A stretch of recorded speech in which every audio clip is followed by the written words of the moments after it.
Yeah, we're started. We're recording. All right, let's get it. And send it. All right. So tell us about yourself, Floyd. We're doing an episode today at People's Studio. Yeah. Who are you? What do you do?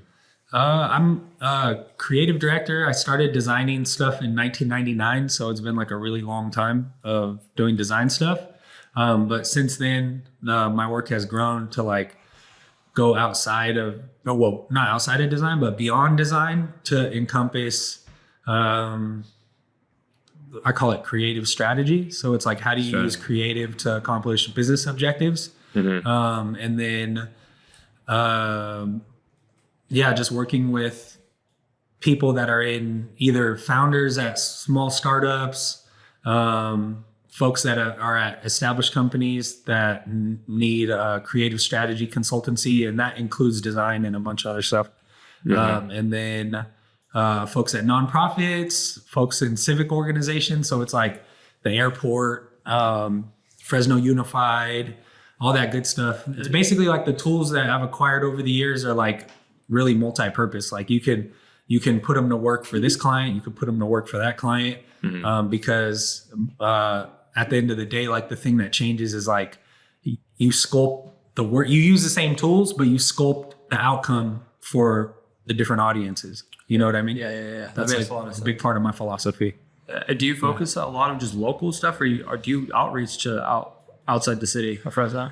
It just depends. You know, I kind of take it as it comes, but with that said, like things have come from like far-flung places and cool projects. Like I did a project for PayPal, but it was PayPal in Asia. Okay. So that was like kind of out of left field. But the client that I was working with that had connected us with that project was does a ton of work in, they call it APAC, Asian Pacific Territories. And one of their clients was PayPal.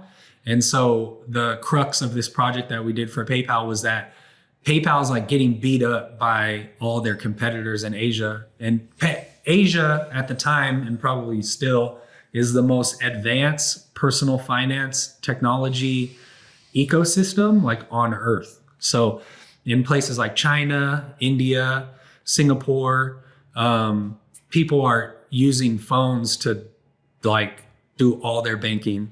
And even in China, they use their phone for like their official legitimate identification. So they don't have to carry a wallet. Nothing's physical anymore. Yeah. And so they were on that. Now we're kind of getting in that, you know, we're starting to get there here, but they've been like really ahead of the game. And so PayPal was getting like beat up because they're an American company. So they're used to like American, I swear I did use this word on accident, paradigms, right? But they had to come from Asia, which is where their offices were, and go to Sunnyvale or wherever PayPal is near San Jose. And it was like an appeal to PayPal's like North America, you know, hut where it all comes from, to get them to like support the Asian Pacific territories in becoming competitive with technology.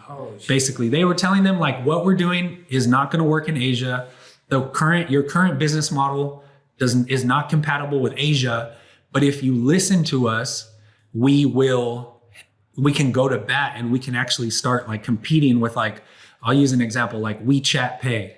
Have you heard of it? Yeah. You've heard of WeChat? Yeah. Because a lot of people use it for like Alibaba. They use it for everything. Not just Alibaba. Like people use WeChat Pay for Alibaba here, but they use WeChat Pay to run your whole life there. Holy shit. And you can buy like mutual funds and CDs and stocks and shit. What? Yeah, in WeChat.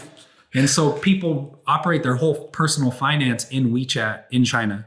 So would you say I don't want to get off too off topic, but would you say that like we're behind as far as technology in America, like North America? I wouldn't say that we're behind. It's just we operate on a different model. So it's like we transact and the way we're set up like works for us now pretty much. Like, do you have any like pain points that you would say financially, like operating, you know, going to the bank or hitting the ATM? Those are things that are common for us, you know?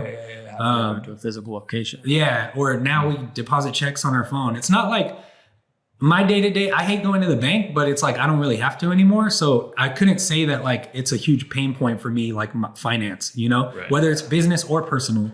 But, you know, they definitely use technology to a higher degree, and it's just more native. The technology that they use is just more innate to their culture. And the reason why is like really interesting. So in China, right, they have made huge strides in the last 20 years of building their middle class. Okay. And when they built their middle class, it coincided with the mobile technology revolution that happened everywhere. But so as their middle class grew, and let's say it's 2009 and the iPhone 3 was out or something, a lot of folks, like the majority of users of technology in China have never touched a laptop like that. They might not have even they've probably seen one before, but they've never touched one, worked on it. They don't own one. They have phones, right? And so they live their lives, and their phone is where they do business, where they do social, where they do all this stuff. Whereas we, you know, we silo out our usage of different devices for different purposes. You know what I mean? Makes a lot of sense. So it sounds like you did a lot of groundwork, like researching the market and all of those aspects when working or taking on this project. With a lot. PayPal. Yeah. I just thought WeChat Pay was interesting because they have this day. It coincides with Chinese New Year, and it's called. They do this thing for Chinese New Year. It's called Hongbao, and it means red envelope. And people do it here on Chinese New Year too. Yeah. It's basically like, I think you put money in a red envelope and you can gift it to someone, right? They do it there.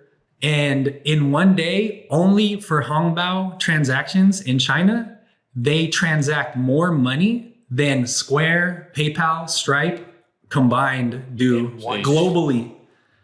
So all of Square, PayPal, Stripe's global transactions for a whole year, they do more than that just in Hongbao. WeChat Pay does. That's like, it's crazy. Jeez. Yeah. And it's sending little virtual envelopes with money in them to people, you know? That's pretty amazing. And well, it almost sends it back into the old way how things used to operate. It's almost like let's get back to like let's use this day as a way to get to like traditional ways of like doing transactions. Yeah. And it so brings a special niche to their culture that for sure like gone like hundreds of years or whatever, like for sure. That's new to me, so that's really interesting. And I guess like this project, it's funny we ended up on this project because we're just talking about like I do a lot of stuff locally, but I have had projects that come my way that are like not local at all. But like the amount of like I basically like parachute into this problem, right? And I have to figure out like, like I have to like navigate it and figure it out and wrap my head around it so that we can do our job, in a really like in simple terms, when you parachute into that problem, is there a methodology that you stick to or something that you've had to learn to like land safely into that problem? It's kind of like, it's just a mix mash of like note taking and kind of like whatever tools, like I used to a lot. I don't do it so much anymore, but like build little webs where I try to map out like how things flow from one, the big concept into the more granular like pieces of it. Yeah. And then that way I really use those because when I'm working with other people on the same project, I just give them those resources so that they can understand it. Because I have to understand it, but the creative people that I work with and, the technical people that I work with need to understand it too. Yeah. For that project, it was like motion designers, and because a lot of the work we were doing was like presentations that were basically like videos. We delivered MP4s to PayPal, and then they like I said, they had to go, everyone in Asia had to go to San Jose, and then they queued these videos up on the projector and they showed them these videos to help San Jose understand like, dude, we really aren't competing against like WeChat Pay. Right. Yeah. Right. That was the gist of the campaign that they're trying to, from PAC to North America, they're trying to court like. They're trying to show you like, dude, we're going up against these monsters of personal financial technology. Right. And you're not really supporting us because all you're doing is giving us this product that kind of works in the USA, in North America, but like it is just so archaic. What year was that? Did you work on that project? This was 17, I want to say. Holy shit. Yeah, 17. Wow. Yeah. So it's only Well, have gotten like a lot faster from that point. The one thing I would say though is that COVID has accelerated our adoption of those types of technologies. Yeah, everybody says that. the QR code's a really good example. Like the QR code is a tool that I think it was introduced for the first time in North America. And if you remember back, I don't know, you guys were probably pretty young, but like if you go back to 2010 when the QR code came out, a QR code would be on a piece of paper or a flyer or something, and you would scan it, and it would work on your phone and take you somewhere, right? Just like it does now. But where would it take you? It'd take you to a desktop formatted website. So when you landed at the destination, the target of this QR code, you'd have to zoom in to these little tiny letters for a website that was formatted for this. And that's why people like were really put off by QR codes initially, because they were stupid. They didn't work. But COVID comes around, and QR codes are the move for everybody. Yeah, exactly. It explodes. Yeah. And that is something that has existed in China. China's like the epicenter of all that. But it's like you would go in 2016, you would go to a restaurant and they would have a QR code on the menu, and you would open it. Here we open it and it pulls up a menu, and then someone comes and takes your order. There it opens up a QR code and you can order your food, and then no one even comes to your table until they bring you food. That's all they do is bring you food. They don't have to take your order or anything, and you can just keep running it up, ordering more food. Wow, it's really cool. Yeah, that just clicked something in my head, because it's like I always had these like crazy theories about COVID and stuff, but like, what if it's just to make like say North America adopt technologies that like we just are hesitant about adopting because they're so like in our ways? About things. Yeah. So that's kind of like that click, because I've never been to these places in the world, so I'm kind of just like, oh, here we go. We're going down the conspiracy rabbit hole, right? If you look at it's like just some of the a bigger, different way that I haven't really thought of, because it's like that technology. Like if they were like, if someone was like, hey, these barcodes are going to change your life, we need to start using them, and say that most of us were like, no, we're going to stick to what we're doing. Yeah. What would be that like catalyst to get people to change? Yeah. Like, so that would be one. It's definitely like one of the outcomes of it. But like another thing is like if you kind of follow I'm a big believer that like you follow the money, like, you know what I mean? Like the economic effect of certain phenomenon, right? So if you look at COVID, it's like you see that like the wealth of the richest people on earth, like double, triple, you know, like Jeff Bezos or whatever. Rothschilds. Yeah. Like they're like Amazon's worth as a company and their profitability as a company has skyrocketed since COVID. I'm not saying that has any like effect on like what the actual cause of COVID was, but it's definitely an outcome. Like you can observe it. You know what I mean? Exactly. Yeah. So I'm going to steer us back into the conversation about, starting your consulting agency. Did you know that was something that you wanted to do at a young age, or did you kind of like gradually get to that point in life, or were you always thinking about that? It's funny because like sitting here in this space right now, I kind of think about it, and it's like I had a vague idea that my life would be something like how it is right now, you know? Yeah. And like I said, I started doing this stuff in 1999, right? What'd you first focus on? Like what? Building websites. 100%. Like I was just all about building websites. Like it's just HTML, CSS, like the basic. It wasn't even CSS. It was just HTML. Oh, yeah, right. Like I don't even think CSS 1.0 had even come out at that point. Maybe it did, but I didn't know about it when I started. That was something I picked up maybe 5 years in. I was like, oh, the CSS stuff is really cool, because think about this, like HTML, the way it used to be done was you would have like a 6-page website, let's say, you know, and all your styles were inline in the code, right? And so if you had a 6-page website and you wanted to change the way this like very consistent piece of content was treated, like I want to change the font of the headers. You had to go through all 6 pages and find every instance of that header and change the font in the HTML code. Now, when CSS was invented, it's like you create a class for the header, and then if you change in your CSS document how you want to treat that class, what font size, what color, what other styles you can apply to it, it changed the game, because you just edit that CSS file, and then they call it cascading style sheets. So the styles you put in that one document cascade into every page on your website. which is like really cool, you know. How did you start learning those like skills at that age? I was on GeoCities. I don't know if you guys have ever heard of GeoCities. Nah. It was huge. It was like a huge website where anybody could build a website, and that's what I found like really intriguing, right? Yeah. Right. Like I could just build a website. I was 12, dude. Like, you know, like if you think of being 12 and then someone tells you like, you can build a website right now.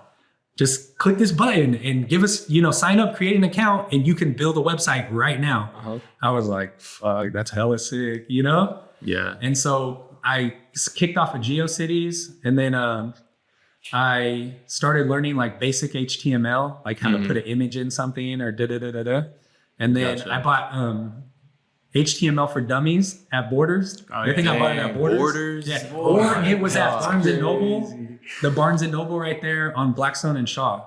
I Right. think I may have bought HTML for Dummies at Barnes & Noble. I think Lifestyle Furniture is there right now, but it was a Barnes & Noble. I was like, I remember that's Borders. Borders. That was like the first, I think, before I heard about Barnes and Noble. I was like, Borders is where I go for books. Yeah, exactly. Yeah. Yeah. Cool shit, you know? Barnes & Noble was like that. So know? you didn't go to formal school or university? Never, no. Mm-hmm. That's interesting. Yeah, it's really fortunate, you know, that I didn't really have to, because I essentially, like, you asked me a moment ago, like, did I know what I was gonna do? Like, yeah, I pretty much knew what I was gonna do, right? I had my fingers crossed that I would do this, you know? Yeah. Right. I didn't know really how, you know, it's like, I didn't quite know how I was gonna get there, but So yeah.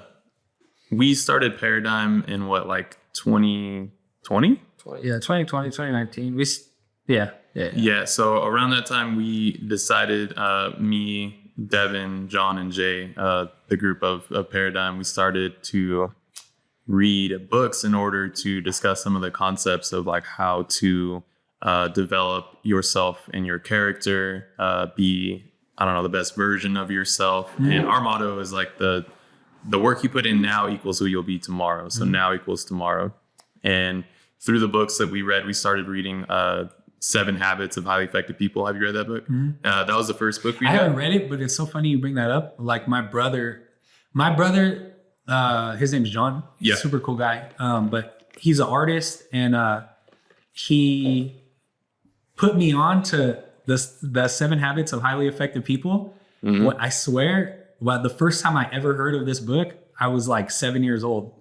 Because my brother's like older, you know, he's like, he was born in 1973. So he's like 13 years older than crazy. me. So when I was 7, he was 20, and he was reading that book. It was Dr. Stephen Covey, right? Yeah. He was super on Dr. Stephen Covey, like, and he like put me on the game. So I never read the book, but he used to just like instill all those teachings. Yeah, exactly. Yeah. There's a lot in there.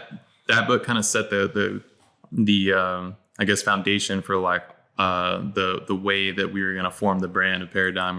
We were going to read books, discuss the concepts, and see if we can provide value for our audience, our listeners.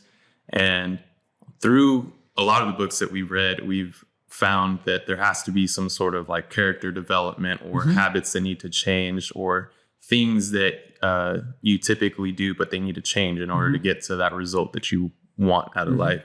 Did you notice, or can you tell me a time during your career leading up to People to where you maybe had to adopt some form of like discipline or some habits or something that had to change? Or were you always like in that? It sounds like you were at a young age, like, I'm going to do this. I'm going to buy that course, and I'm going to get locked into that. Yeah, like in a general way, I've always kind of been like that, like entrepreneurial, I guess. But in like a practical and personal way, I've you know, been like afflicted by like distractions and lack of focus and stuff like that, you know? And so Like us I don't all, know, it's like a constant like ebb and flow when it comes to productivity and discipline and doing what you're supposed to do, you know? I use that term loosely, but like, is there one thing that you could point to, like say drinking, or like, I don't know, going out with, like, is there something that was like, I kind of like stopped that and I saw things start to change? No, For he sure. drinks every day. No, for sure. Like, you know, I'm from Madera, and like the group that I ran around with in Madera, like we just It's like, I'm trying to find the right way to say it, but it's almost like pull up the little B photo, bro. Starting shit was like, you know, and just being like out there like that was like our personality trait, you know, that we all try to one up each other. It was like a competition, you know? Yeah. But like, a big part of it was like moving to Fresno for me and like getting out of that environment, you know, and it was like really important catalyst because number one, like all my friends like got in trouble, like really in trouble, you know what I mean? And I was able to avoid a lot of those situations.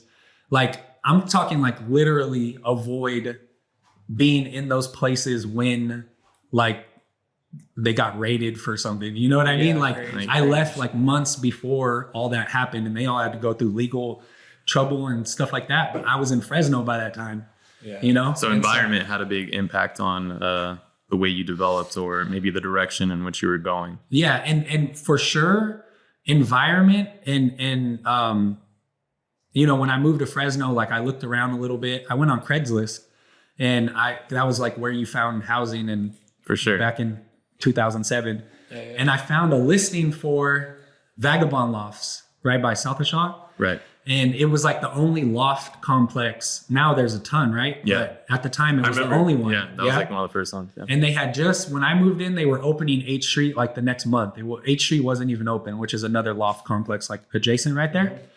And when I saw the pictures on the Craigslist listing, I was like, dude, this has got to be a scam. Like there's not lofts, like this doesn't exist in Fresno because like everything is like brown and beige and fucking boring and there's carpet, you know what I mean? And these all had concrete floors and wood floors and the place I was looking at was a 2-story, you know, it was like a open air like loft. Your eyes lit up. You're like, I want that. I was like, and it was $700. No, it was $650. For a 1-bed, 1-bath? It had 1 bath, but it was a studio, but it was 2 levels. Bro. So you have a kitchen, you have a living room, you go upstairs, you have the bathroom had a door, obviously. Yeah. But the bedroom was just open air, right? Yeah. Like, and you had 2 windows, top and bottom. From that point, how did you get into, say, people? Like, how did people come to form? So people happened because when I moved to Fresno, I had a job at a friend of mine. He had a car customization shop, and he hired me and like kind of got me out of Madera because he wanted me to kind of do the work that I do for his car customization shop full time, right? Okay. And so I left my job that I had in Madera and I came to Fresno, got an apartment, all that good stuff. Well, this was in 2007. What were you doing in Madera, like work-wise? I worked at a carpet cleaning manufacturer in Madera and I was like in their marketing department. Oh, okay. Yeah. Okay. Yeah. So you weren't actually doing like building sell sheets, like building the website, materials, basically like a jack of all trades for their marketing that they needed for their carpet cleaning machines. Gotcha. I left that company to work for a car customization company. They did like airbags on trucks and they built up motors on like to make them fast on cars and stuff. So they did a little bit of everything. But it was in 2007 that I moved and took that job. And then in 2008, the economy collapsed. And then I got laid off because nobody was spending super heck of money on like making cars go fast and go up and down. So I was like kind of tripping because I had just got a new apartment. I was in downtown Fresno. You know, $650 wasn't like a whole lot, but for me it was, you know, because I had always, since I was 18, I had been paying like $300 for a bedroom in like a friend's house, you know, like always, you know what I mean? And anyways, it was like sink or swim moment because I had to make money. And so I was in downtown. Like that was like the important part was that I was in downtown. So downtown has a lot of like,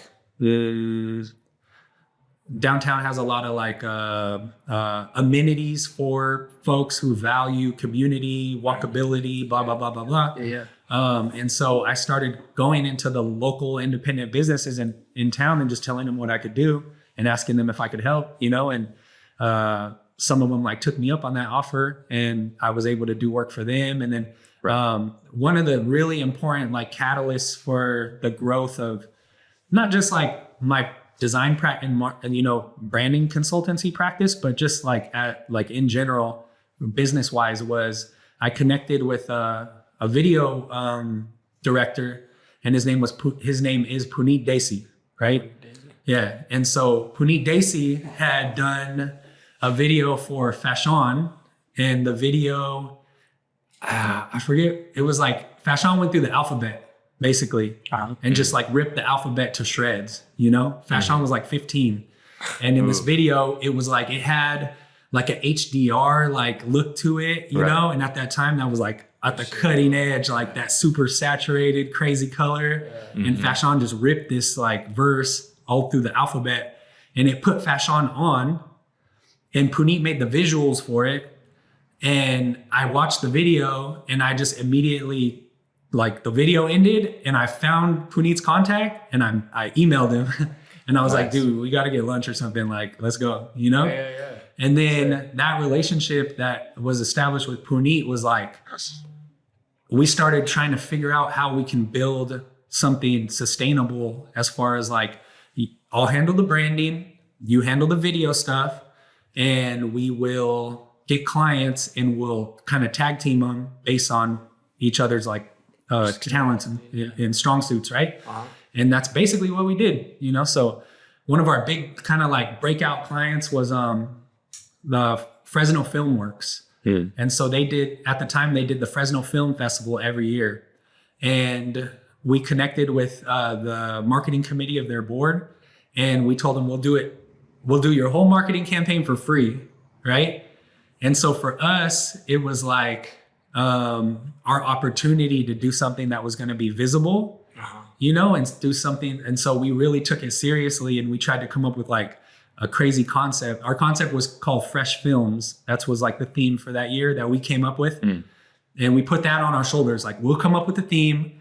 We'll come up with all the marketing materials. We'll make videos. And then they used the videos that Puneet made, not only to like put out on MySpace. It was MySpace at the time. MySpace. But they used them as interstitials that they showed to kind of like, okay, we're about to screen a video. We made 8 different like interstitials that were all shot at Central Fish that used the market, and put like film. We got like a bunch of old film reel canisters, and we put them like in the fish case and in the produce case. And then we made like a series of videos that were based on that. But all the moving parts of like, it was like a real campaign that we really like tasked ourselves with coming up for. It wasn't just we were going to make a poster by itself. We made like an integrated marketing campaign that a lot of people paid attention to locally. That's one of the things I love about Fresno, is that like, if you do something, people are going to see it. It was true then, and it's true now, you know? But yeah, the right people saw it, you know, and it was like a bet that we made on ourselves in a way, because we were doing the work pro bono. And once we got that project in the books, then we got a few more clients, and the ball started rolling. And at the time, our company was called Anti-Laboratories.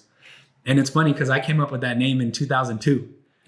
Like, I had always done, all my work was under this auspices of this this name called Anti-Laboratories. I bought antilabs.net in 2002. And I still own it to this day. But so when it came time to like, what are we going to call ourselves? I was like, we call ourselves Anti-Labs. And we were like, all right, cool. That sounds good to me. You know, because it like represented a little bit of like what we were trying to put in the world at that time, which was like this like kind something of like different. Counterculture driven, youth oriented, like, you know, the anti portion of it kind of resonated with us just because where we were at. Like, Puneet was 20 and I was 21. So we had that, like, you know, it's just who we were at that time. And we were kind of like, the work we were doing was like taking a stand against the boring shit that we thought at the time. You know what I mean? And so fast forward to 2015. Cool. That type of work was just not like where we wanted to be. We didn't see that the money was there. And also our hearts weren't in that type of like confrontational, super edgy, youthful work. We wanted to do more nonprofit, corporate, human oriented. And so that's how we came up with the name People. Yep. Yeah. No, I think it's a great name, just because it's like, how do you not know? Like, we can work with you. It's almost just like a universal way of like talking to any industry or niche or any. It's so weird because when I used to like skate down here before I lived at the Ironbird Lofts, like across the street from the studio that we're at now, I would always pass by and see the neon sign and be like, what is in here? You know what I mean? Because it's just this room, and then it has a neon sign that says people on it.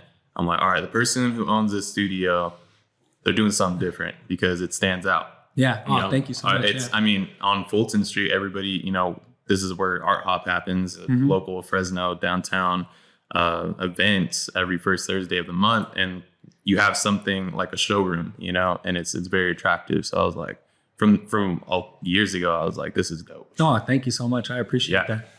Yeah. It's funny. I got like a Ring camera and I always see like people taking selfies and stuff. Like, the song. Yeah. That's funny. I think that's really cool because we're never open. So it's like, for that. So People is the new name. It's a new brand from Anti-Labs to People. Did you, what would you classify it as? Marketing consultation? We call it branding studio. Yeah. And then it's grown to encompass creative strategy consultancy. That's what I was going to ask. Did the business take on a new identity, not just branding wise, but like structurally or like systematically? I mean, it's all branding at the end of the day, I feel like, but I wanted to add the creative strategy consulting component because I feel like that really explains, like, people know that they can come to us to accomplish business objectives, It's not quite marketing because like marketing I always associate with like, oh, we're going to buy a bunch of billboards and TV spots and this and that. We don't do that, but I help people develop business models. I help them develop products. I help them name products. Brands. I help them, like, they can come to me with just an idea for something. They don't even have a name. And then a month later, I'll put together a dozen different options and they'll pick one. And then they have a name and then they go make $1 million with that name. You know what I mean? Yeah. Not because that name contributes to making $1 million. But you're able to choose something that was successful to their specific thing. And rationalize it to them and explain it to them what the thought process is. But at the end of the day, I take in what they communicate to me. And they say, I want it to embody this, or I really like how this brand does this in this city or whatever. Mm-hmm. And I take all that in and then I've always I bet on myself in a way, especially like early on in my career, right, to bring that solution and slide it across the table. And then they look at it and they're just like, holy shit, dude, we did it, Yeah. Like that is like been like such a important part of my career is like, I don't know, can I name a company? Like, I've never done it before. Yeah. Well, here's 10 options, and then they say, I want that one. That is actually perfect. And then it's like, oh, I can name companies now. That hesitancy, or that, let's say, the idea of like betting on yourself, were you confronted with that feeling and then you like developed the skill to like overcome that? Or what was the, like in your own personal like development, how did you like solve that part of it? Because I'm sure a lot of creatives who are going to be listening to this, or business owners or entrepreneurs that are up and coming, face that like sense of like, is it safe to bet on myself? Like, should I? I think you're never going to like ascend if you don't, like right. People burn out and get frustrated and discouraged and they quit, and then they go work somewhere where they're not even doing what their passion calls them to do, because they have an inability to bet on themselves, It's like, I've heard it called like imposter syndrome. I think those two things are really related. Yep. But like, what's one way that I used to constantly encounter this was when it was time to send an invoice to a client. I'm like, fuck, like I'd look at all the numbers and I would just be like, I don't know, bro, like, yeah. But then I would just say, eventually I would come around and I'd just be like, but at the same time, I do want to like express this because David and I constantly, since we met each other, talk about rates and how to bill and da-da-da. These invoices were like legitimate. Like, I just look at the total, at the bottom of it, and I would go like, fuck, it's kind of a lot. It's not a matter of, the value. It's something like, I think it's something personal. It's like that feeling is associated with like, dealing with, let's say, not like a small budget, something where there's money involved, it's enough to kind of like plant the seed for that feeling of like, I have to deliver this, or like, I have to bet on myself. Yeah. This is the next step in the direction. So what I would do is I would close my eyes, take a deep breath, hit send. And then the client would come back and be like, all right, cool, I'll get you a check in a couple weeks. You know what I mean? Yeah, totally. And I was like, okay, cool. You do that enough times and you're just like, all right, cool. All right, now, Now I don't even second guess that stuff. Number one, big reason why I don't second guess it is because my model is so like dialed in now. I bill only for what I do, like efforts that I do for my time, really. And so if I spent this amount of time and it's because it was working in good faith with my client, then they are getting a bill for the time that I spent no matter what. And, you know, there's some other aspects to my model that I'm like super like happy with, you know, but like that's the crux of it. Yeah. When before you got to the phase of surpassing that imposter syndrome phase, like that, like up and down, feeling like maybe you knew you were going to get through it, but you just didn't know the right path on how to get through it. Did you fall into that? Like, damn, maybe I should just go get something and just to bypass this, like making bills meet, like the things that I have to get done. And then I'll continue to pursue my like entrepreneurship. The times when I have been in that space, it's always been like feeling like I was up against a wall financially, you know, like car payment, insurance, PG&E, rent, And I was just like, I don't know if this is going to pan out, you know what I mean? Yeah. But like weathering those storms and coming out the other end, like it obviously did work out because I haven't had a job, like a W-2 job since like 2007. Yeah. So it's been a long time, you know, almost like closing in on 20 years or whatever. So, there's been times when they didn't have Indeed, but like whatever that 2009 equivalent of Indeed was, you know? Yeah. Like, I feel like I always like came in like looking like, cause okay, let's say I'm like 4 years into people, I've done hella shit, right? Like way more than most people would be even like attempting to encompass in like a cover letter or a resume, you know? Like I've named companies. Like when you're hiring for a graphic designer, are you looking for someone that's fucking named companies that have been, you know what I mean? But I don't know how to put that in a cover letter or a resume, like all the stuff I do without seeming like I'm going to like, my boss is going to hate me. You know what I mean? Like they're going to hate me because they're like, you know, when people are like, you perceive people as like, either they're overqualified or they think they're overqualified. Sometimes that's not the ideal candidate to hire because, you know, you're constantly going to have to like, you know, I think a lot of people have like a relationship with their staff where they just want them to do whatever the fuck they say. But yeah, you know, they're told. Yeah. And that to me, that's a big principle of my work is that I feel like when you work with me, that's absolutely not why you're coming to me. You know, you're not coming to me to tell me what to do. You're coming to me so that you can explain to me what you want to accomplish. And then I run it through my process. And then I come up with a solution that accomplishes what you want to accomplish. You know, it accomplishes your objective. It's not that you dictate to me what you want. It's that you entrust me to get you where you want to go because I listen to all the different factors and variables that are unique to your project. And I use all my tools to get you there. Right. Yeah. Wow, that's super interesting. Because I'm like in that phase right now. I'm like my entrepreneur, like video / media agency / like I have that same character trait where like I have all these entrepreneurial skills, but I don't know how to correlate that onto a piece of, like I say, a cover letter or like, so I just use my old jobs that like had titles that kind of put that into like description. But even then there's no formal like title behind a lot of stuff, like door-to-door sales. Like there's so much that you learn within that it's like, how do you even put that? Like, how do you justify that to an employer? I think it's tricky because you have to like screen potential employers and your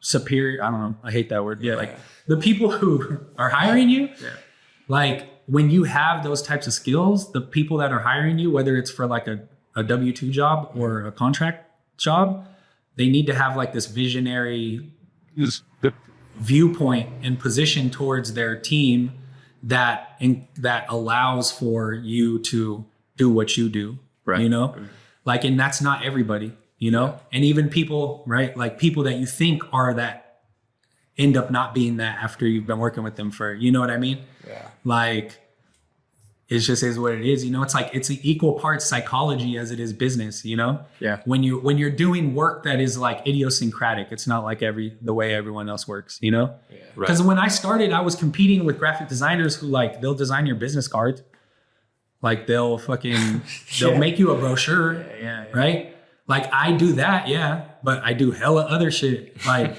it's like it's not. But to the person evaluating the work, they might not see it that way. Yeah, where were you picking up all these skills if like you didn't have YouTube University, if you didn't have like what we have today? Like how are you picking up all these skills to like evolve faster than say just someone that was just doing graphic design? I think one thing, so like I said, I started in 1999. I was 12 years old, right? So instead of YouTube University, there was plenty of resources, right? Like I bought HTML for Dummies and some other graphic design books and stuff. One of the crazy ass things that like, just like, I was 14 years old or 13 years old. I don't even know how old I was, but it was like 2000. And my brother, I told you he's like really influential on me. He took me to the SF MoMA, right? Yeah. What's that? The San Francisco Museum of Modern Art, right? And we spent hours going through the exhibition. I think it was like he knew that he had a feeling I would like Jean-Michel Basquiat's paintings because I painted at that time. Yeah. And so he took me to this big. It was the I remember what it was. It was the Broad collection, which the Broad collection is now housed in a permanent space in LA. But before that, the Broad collection was on tour, and when it was in your region, you could go to the SF MoMA or another. Yeah. Right. And so I went and saw the Broad collection, which is now its own museum in LA. Right. Yeah. And it has hella Basquiat's and hella Warhols and Robert Rauschenberg's and all this stuff. And so he took me to go see that exhibit. It was really formative thing for me as like a creative, at the time I was painting a lot. I was like 12 or 13. Right. But as we were walking out the door, this is 2000. It's at the height of the .com boom in San Francisco. I walked through the bookstore of the SF MoMA and I bought like 5 design books that were about the cutting edge of web design, print design, like sick shit for the time, right? Yeah. And I was 13 and those became like my Bibles, you know? Like I would just immerse myself in these books and I already had Photoshop and I already had Macromedia Fireworks. You guys probably haven't heard of that, you know? I heard of Fireworks. So I would take these books, deconstruct them, and then these books didn't just exist in a silo. I could go to they had URLs in them. I could pull up websites and go check out the websites, you know? And then like I further immersed myself in design culture, internet design culture of that period, which was like, I mean, you know, 2K is having a revival right now. So like at that time I was living in 2K and all the design shit that like we try, you know what I mean? Like, dude, we put you on that to do something for the shop, right? Like 2K, do it like 2K. Oh, right, yeah. I was in 2K and like soaking in real 2K design shit, you know what I mean? And you're a veteran of the Y2K era. Yeah, it was such a like, and the design culture was so amazing back then. It's like you would go to these websites and now doesn't it feel like every website is kind of like built the same? Yeah. It has a header. But the ones that are different are sort of, you can tell, and they're more interesting. Yeah. They're more reminiscent of that era or, you know, a certain niche or style. Yeah. Right. Every website was like that back then.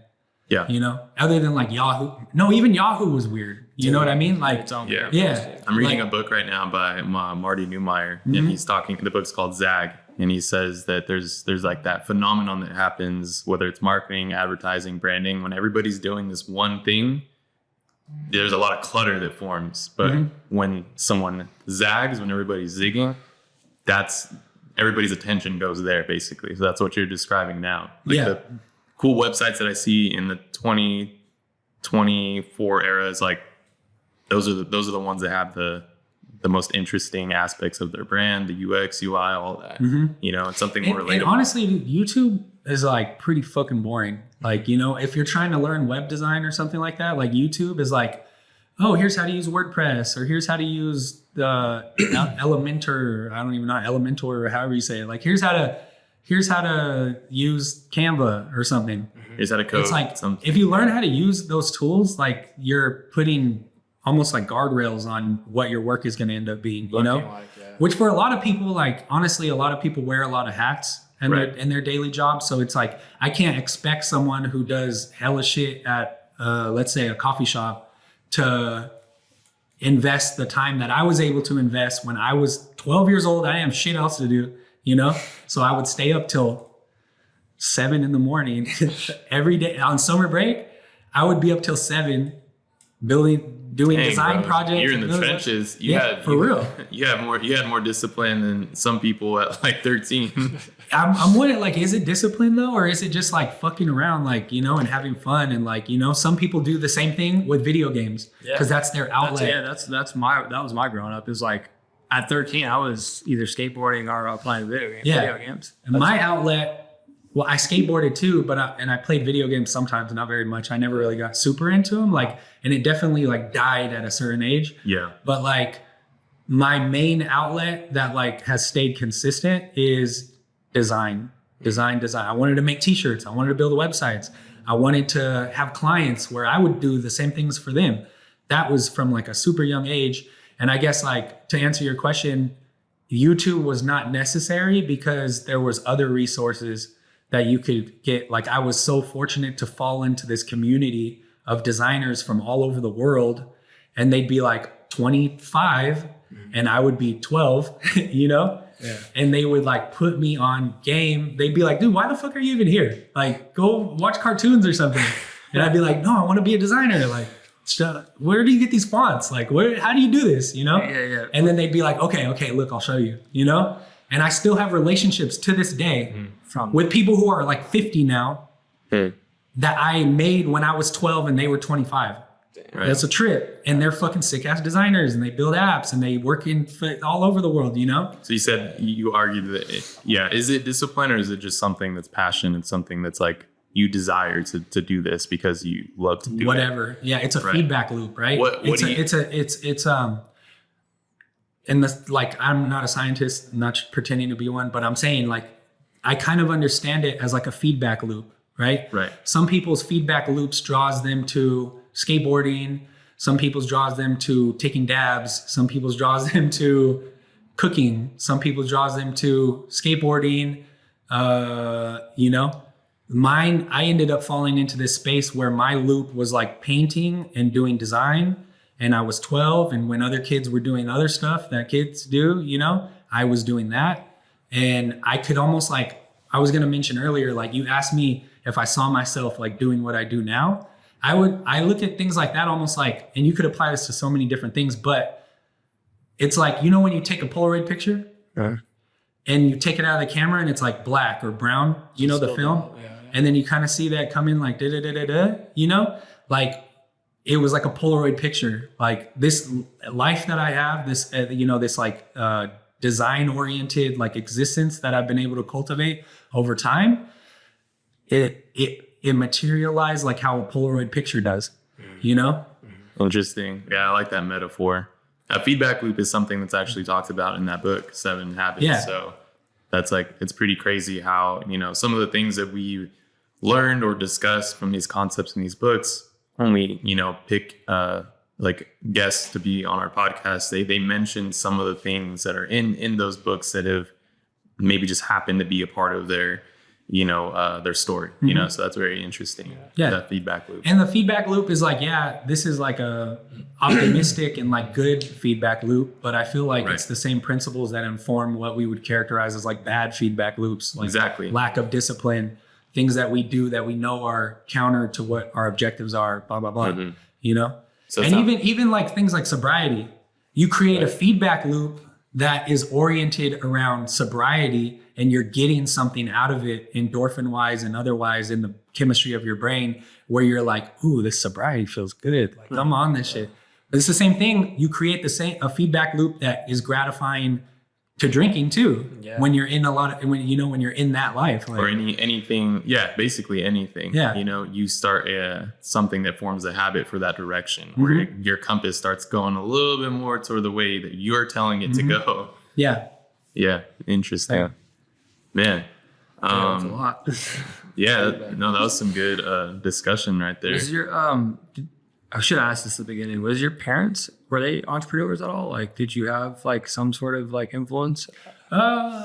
Well, let's say, okay. So my dad, it's a really interesting guy, but he always had like a full-time job. Mm-hmm. But as soon as he got out of work, he would throw on some coveralls and he would start working on taking like the shittiest, most fucked up Mustangs that he could get his hands on, that he paid the lowest price for, and he would turn them into like sterling, beautiful, classic muscle cars at the end of that process.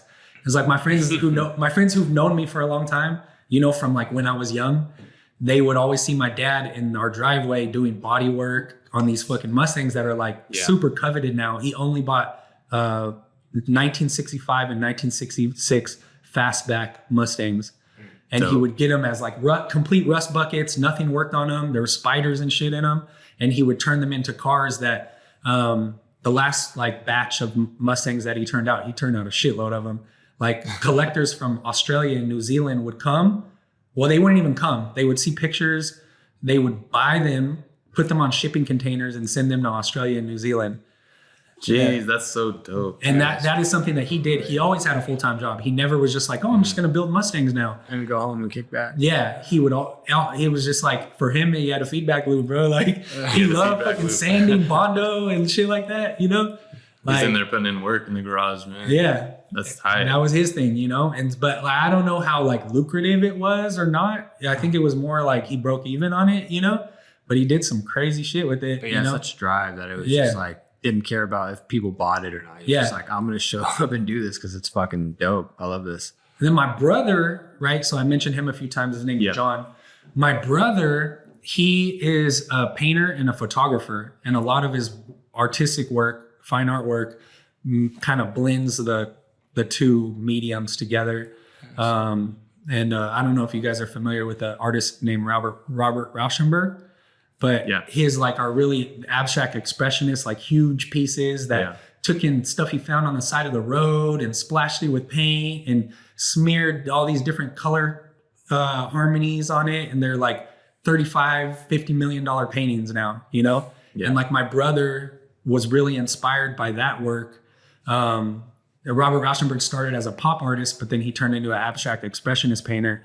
And my brother's works are like really influenced by like that movement. Mm-hmm. And my brother actually has like collaborations like that he has done with Robert Rauschenberg. It's fucking crazy. Robert Rauschenberg's like since passed away, but yeah. But with that said, like, okay, so how does my brother go from we grew up kind of in this neighborhood called Country Club in Madera, right? Okay. It's kind of off the beaten path. It's in the middle, it's like 10 minutes from Madera proper, right? Right. Towards Hensley Lake. It's like this lake in the middle of nowhere. Anyways, how do you go from being in this little silo, you know, this ranch style home in the countryside of Madera, right? The outskirts of Madera, to working with Robert Rauschenberg? You have to connect a lot of dots, you know, like feedback loop. Yeah. And so, like I said, my brother's 13 years older than me. And so when I was 13, he was 26. When I was 7, he was 20. And so that's like my lag of like me being in the same age that he was. Right. But at the same time, I would just watch everything that he did. And when I was like 5, I was making abstract paintings and like, you know what I mean? And it's funny because a lot of the things I think now that I have kids and stuff, I think we do for like, approval of others, approval of the people that we love, and approval of the people, you know? And so I would do these abstract paintings and I would show them to my brother and he'd be like, dude, these are so cool, you know? And it would encourage me to keep painting. Right. And it would encourage me to try other cutting edge things. And it was like, dude, when I was like 5, I was like, if you were to ask someone when you're 5 years old, 6 years old, like paint me, draw me something, what would it be? Like for me, the first thing that popped in my head was like, dude, can you draw a Ferrari? You know, like, can you draw a Lamborghini? You know? Yeah. And he'd be like, no, I don't really do that, you know? And he would explain it to me. He'd be like, here, look at these artworks that I really like. And I'd be like, those are pretty sick, dude. Like, not gonna lie, you know? And then I would go in my room and take watercolors and try to make artwork that was like reminiscent of that, right? Yeah. And it just put me on a weird little path, like who, the reason I feel so fortunate for like my arc on all this stuff is that like who gets exposed to those sorts of things at that age, Right. And to the point where when I'm like 12, all this shit feels normal to me. You know what I mean?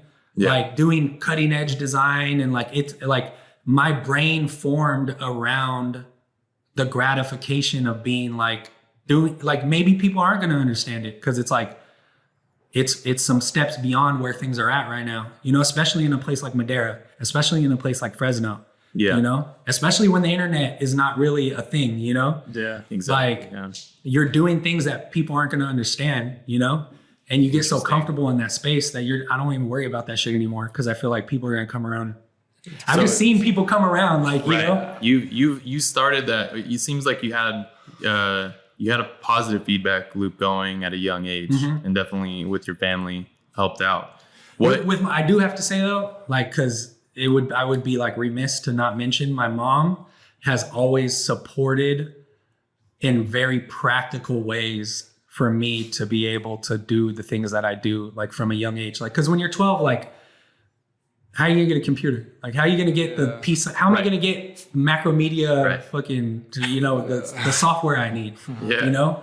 Like it wasn't, my dad didn't really, you know what I mean? As much as I was influenced by certain things that he did, or my brother, like she was there in a very practical way where I would explain things to her that I needed, and she would always make a way to make that shit happen, And shout out to mom. Yeah, for real. Yeah. Dope. So I have a question. If we've been talking about this feedback loop for a minute, was there a point in your life where you maybe were forming a feedback loop that you wanted to go a different route? What steps did you take to kind of gear it towards the direction that you were going? I think at every person's life, they're faced with some instance of maybe wanting to like develop themselves. And was there a point in time where you were like, all right, this is an active thing I got to do to change? Just an example. Yeah. An example that pops into my head is like, so I do a lot of like work for corporate clients. Right. And so as I had mentioned, right, I had kind of had formative years where my work was the stance of my work was very oppositional to whatever right? I kind of veered away from that. So that was a conscious decision to veer away from that feedback loop. And then I moved into this more corporate space where things are a little more buttoned down and straightforward design wise, right? And then I felt an itch at a certain point, like 17, let's say, to rekindle the oppositional kind of like more cutting edge work. You know what I mean? And so, especially as my daughter, she's 11 now, but she was like 5 at the time, right? I didn't want her to see my work and only see fucking, not boring, but I'm saying, corporate stuff, Yeah. So I made a conscious decision to start doing more work that was self-initiated and that was serving a different, like, it wasn't to like suit a client's needs, business objectives. It was more from an artistic standpoint, or it was a concept that I felt like I had to get out of my head, And so those that to me, that's like a really good example of what you're talking about. Cause it's like, you get stuck in this thing where I'm just like, oh, I'm just designing for my clients. Like, but don't you remember back in 2006 when you made the t-shirts that, you know what I mean? And then I put myself in those spots where I was just like, no, I'm going to make some shit now, Dude, I was just going to say, what's your favorite like medium? Like, is it just design in general or? My favorite medium right now is, building systems of different layers of different shit that like you know what I mean? Like that's the whole it's not like, oh, I love Adobe Illustrator. Yeah. It's like I love stacking all the things I know how to do into things that are sustainable and that can live on their own, Right. To me, that's the ultimate thing. So you pick and choose from your toolbox to create something that isn't just like, oh, it's a poster. You know what I mean? Like, there are some people who love designing posters. Like, I love making posters, dude. Like, I need some shows, dude. I want to make some posters for some shows or something. There's people who are fucking sick at that, you know, and that's all they do is gig posters, right? There's like coffee table books full of gig posters, and the designers in those coffee table books just design fucking gig posters. Like, that's what they do, you know? I can't really say that I have anything like that because my talents don't really lend themselves towards like standing out in one area or another. I'm not an illustrator. I'm not you know what I mean?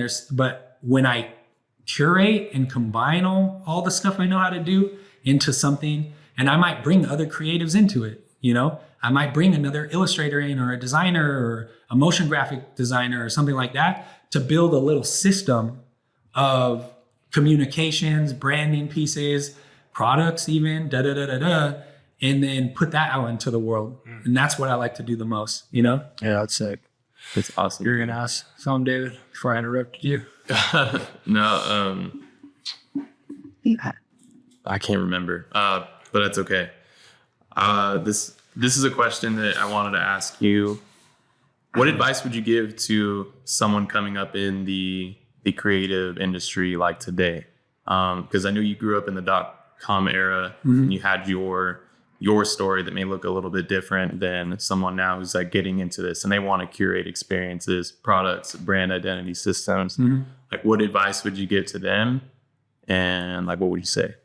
I would say like, it's really easy to fall into like what we were talking about earlier, like the YouTube tutorial trap of like just feeling like technical skills are like where it's at. Like, oh, I just have to have these technical skills. I have to know how to use Photoshop. Right. I have to go to Adobe Edge conference and blah, blah, blah, you know?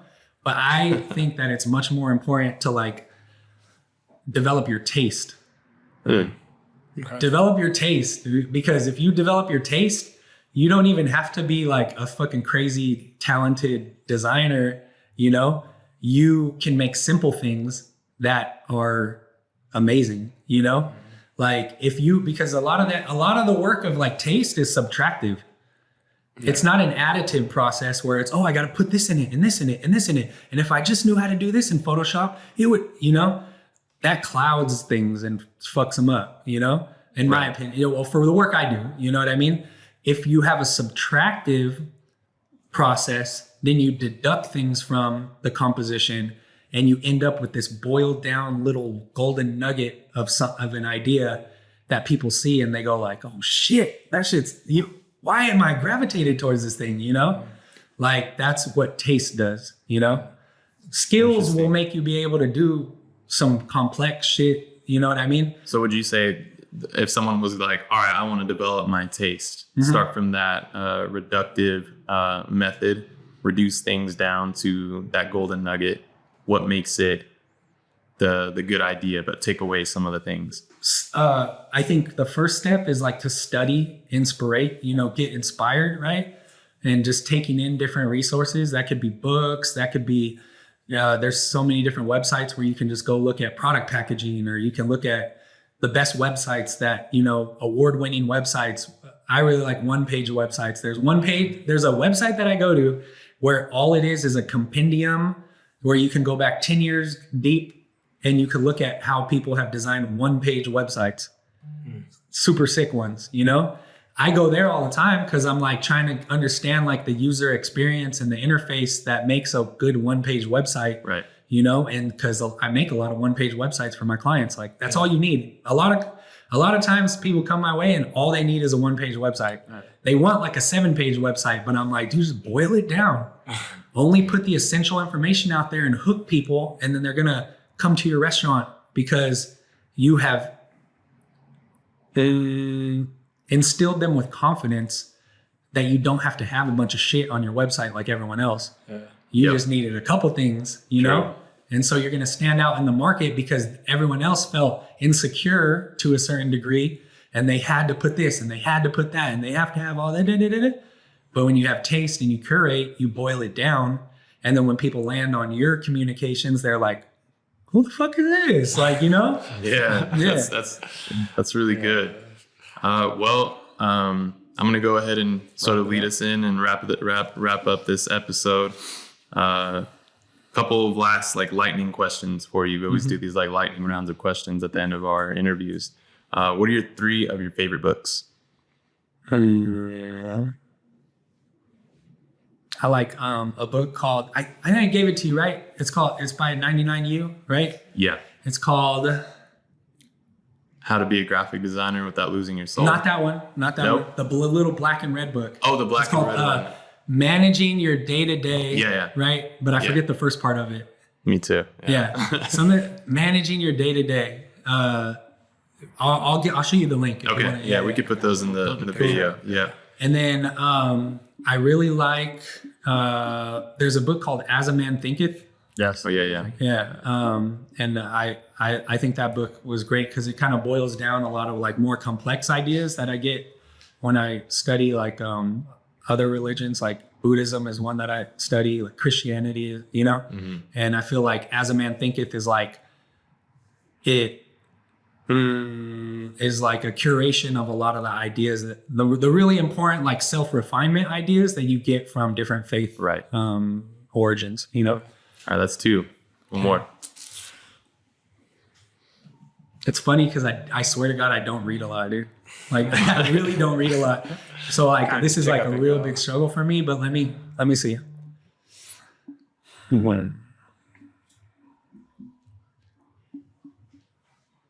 He's sorting through the libraries of information.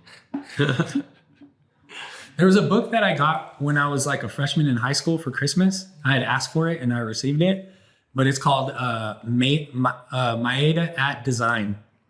Okay. And it is a book made by a designer and technologist, and his name's John Maeda. Mm-hmm. And he blends technology and design in really interesting ways, especially at the time when this book was made. And it's like this thick. And it is just like, for me at that time, it was just like an endless source of inspiration, you know, pre-YouTube, pre-blog, any of that shit. Yeah. It was like 2001. And I was just stuck in this book, like thinking like, how do you do this stuff? You know? Maybe we'll put those links in the description or something. What's one piece of advice you would give your younger self?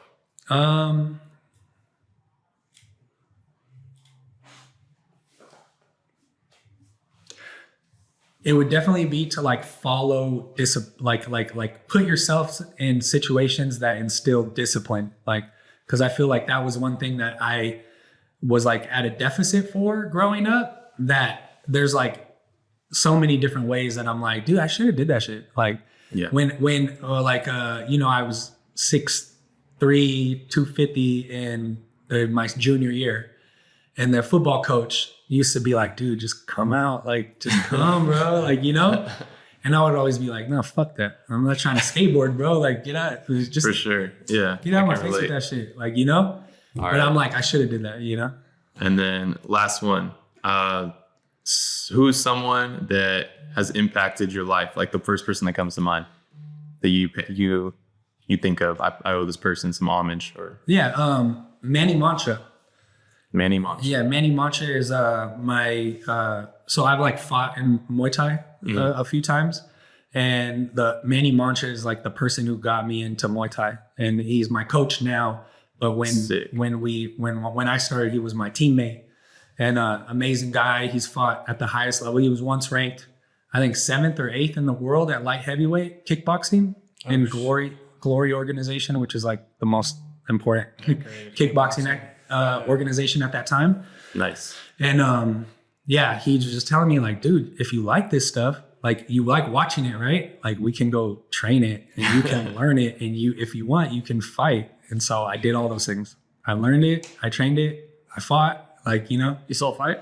I could theoretically, you know. I'm still trying to figure out, like, you know, I got a pretty heavy training camp that I would have to do to get like back in shape. You know what I mean? But I fought for like champion, like, nice. I won a belt one time, and then I lost a championship fight another time. You know what I mean? So it's like, it's there's definitely like, you know, and that would be like tie in with our earlier conversation about like What was your question? It was like when you know you need to pivot, you know? Right. Like, I should get in the gym and bust my ass and Okay. get bit in Never super stops. shape. Yeah. Yeah. All right. Well, I think that wraps up this interview. Thank you so much for your time, for being a part of Paradyme. Hopefully we can do some more episodes in the future. Yeah, part 2 maybe. Cool, for sure. Well, thank you so much. Yeah, I appreciate it. Thanks for asking me. Yes, sir. Yep. Sick. I'm good. End it there.